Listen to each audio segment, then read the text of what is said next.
Thank you. This is my first trip to Australia, and of course first time in Melbourne, and I really like it.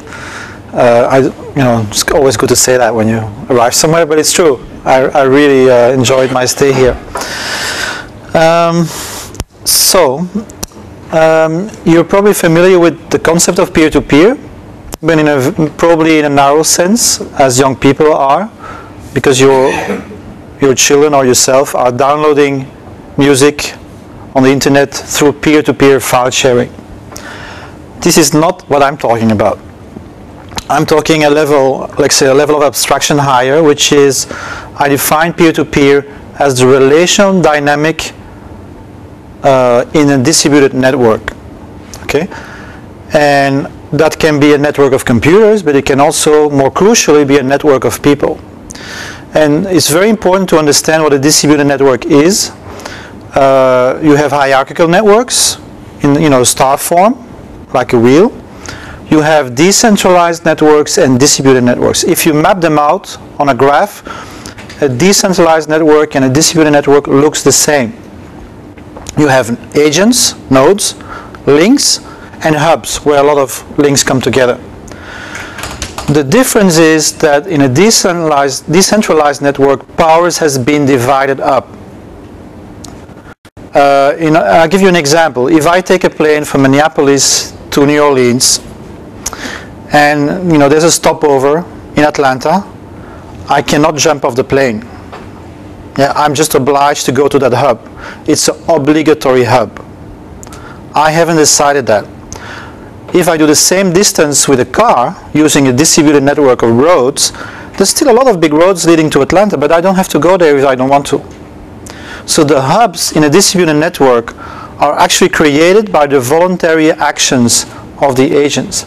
So the key differentiating factor of a distributed network is that the agent is free to engage in relationships and to undertake actions, and I would say the key thing is without permission. And therefore, the power relationships will be emerging a posteriori through self-organizing mechanisms. So that's the key thing. So my theory is, my hypothesis is that we are moving towards a society where the main organizational and technical foundations will be distributed networks. And the key aspect of it is that we now have a technology which enables the global scaling of small group dynamics. Yeah, this is very important.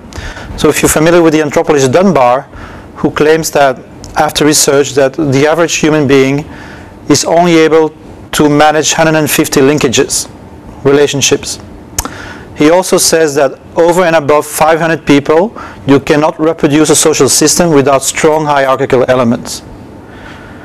Now, if we have a technology which allows the global scaling and coordination of small groups, this is a very radical change, because this allows the small group dynamics of co-decision making, participation, everybody knows each other, to scale on a global level.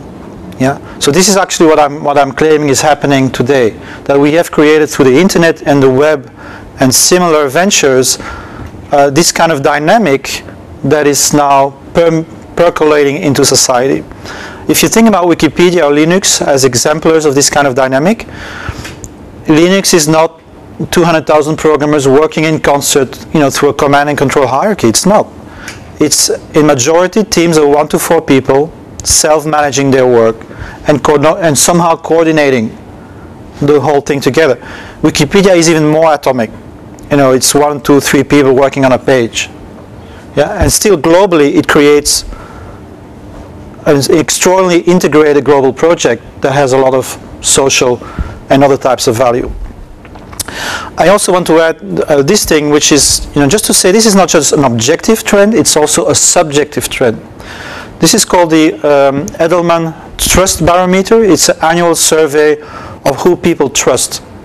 I think he monitors 6 European, Western countries and China. Only 5 years ago, about 50-60% of the people would answer, I trust my teachers, the newspapers, the hospitals, the doctors, institutional answers. And only 20 to 30% would say, I trust people like myself.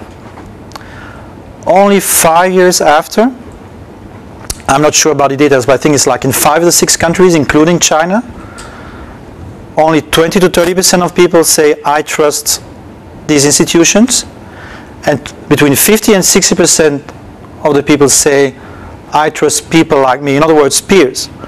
This shows a pretty dramatic shift in mentalities, underlining our social life. And as an example, I would give you something I recently read. It's called the Open Health Report from the UK Design Council, which examined the quality of life of the diabetic communities of diabetics. And only 25% of their quality of life, according to themselves, is related to the hospital and the medication they get from the hospital. 75% is my friends, my families, my peer groups. Yeah. So the kind of idea, the kind of shift I'm talking about is a shift from the kind of modern point of view, industrial point of view, where we think we have atomized individuals who need institutions to be socialized, and with institutions communicating in a similar way with all the atomized individuals, to a conception where we see individuals as always already connected in a whole variety of peer groups, and therefore institutions needing to be enablers and empowerers of already existing social relationships. Yeah. The first manifestation of peer production that is very familiar to most of the people would be Web 2.0. Now think about it. What does YouTube produce?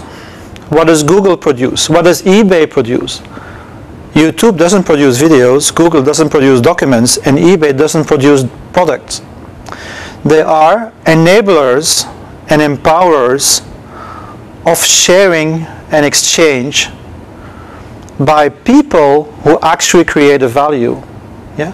YouTube, the value is created by the millions of people producing and sharing videos. Google has value because people write things up and put it on the web.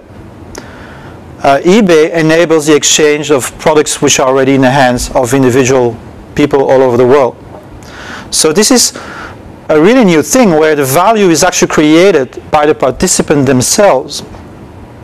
Now I make a distinction between the sharing economy and the commons economy. YouTube, Google are examples of a sharing economy, and what I mean is the following. You have communities of people who are mostly interested in sharing their expression of self, and therefore in network theory terms have weak links with each other, have difficulty creating common infrastructures, and therefore they need partners, which are the proprietary platforms. And the proprietary platform has it's kind of like a social contract where you say, yeah, I will enable and empower you to share, and in exchange I'll aggregate your attention and sell it to the market, and the user community say, yeah, that's fine as long as you leave me free to share. It's very important to see that there's two logics. Yeah, you have a logic of sharing in the community. Yeah, 98% of the people in YouTube are not in there for the money. 98% of the people who produce documents on the internet are not doing it for the money. It's for recognition, reputation, exchange, whatever. Many different reasons. The proprietary platforms, they have a double role.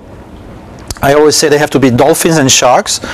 They have to be dolphins, meaning they have to have a point of view of abundance to stimulate the sharing economy. But of course they're competing in a scarce market for attention with other fish, other sharks, and there they operate as a for-profit company. And there is a fine balance between both roles, and the community kind of has a kind of elastic of tolerance that says, yeah, you can do that and that, but don't go beyond that line because I'm out of here. I go share somewhere else. Yeah. So that's the dynamic of the sharing economy.